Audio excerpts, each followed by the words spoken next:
आज का प्रॉब्लम है an open ended you tube of uniform cross sectional area contains water जिसका density है 10⁻³ kg per meter cube. Initially the water level stands at 0.29 meter from the bottom in each arm.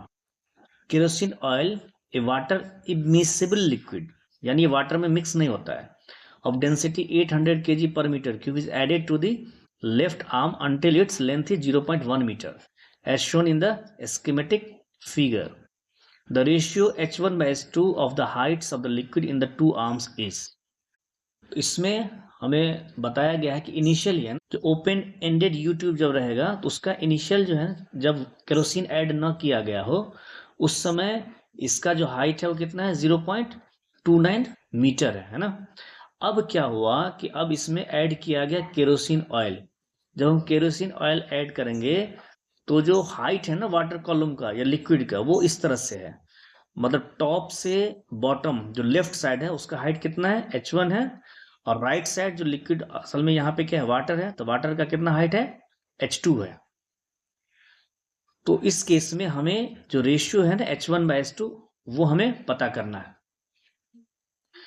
तो according to question है ना, जब initially height मान लीजिए 0.29 था और अब है कि 0.1 जो ऐड किया गया है केरोसिन ऑयल, तो ये हाइट ना ऑटोमेटिकली एडजस्ट करेगा और प्रेशर को बैलेंस करता है।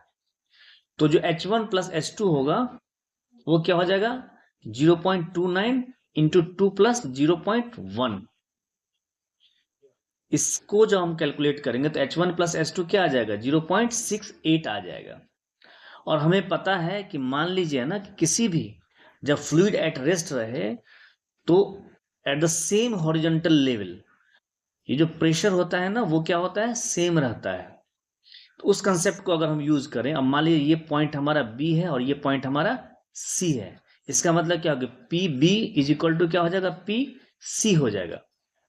तो PB वैसे क्या होगा, मान लीजिए जो एटमॉस्फेरिक प्रेशर है वो क्या है P0 है, तो P0 plus density of kerosene into G into height of the kerosene, height of the kerosene when it is added in this U tube, that is 0.1 plus density of water into G into H1 minus 0.1 is equal to जो PC होगा वो क्या हो जाएगा P0 plus density of water into G into H2। इसको जब हम solve करेंगे और जो डेंसिटी ऑफ वाटर है डेंसिटी ऑफ केरोसिन है उसको जब पुट करेंगे तो हमें जो इक्वेशन आएगा फाइनल वो है H1 - H2 = 0.02 आएगा। तो जब हम इक्वेशन 1 और इक्वेशन 2 को सॉल्व करें उससे हमें वैल्यू आ जाएगा H1 0.35 और H2 0.33, और इन दोनों वैल्यू को जब यूज करेंगे तो H1/H2 क्या आ जाएगा 0.35 डिवाइड बाई 0.33।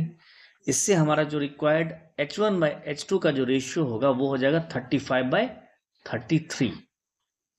इसका मतलब है कि जो इस क्वेश्चन का जो आंसर होगा वो होगा ऑप्शन B।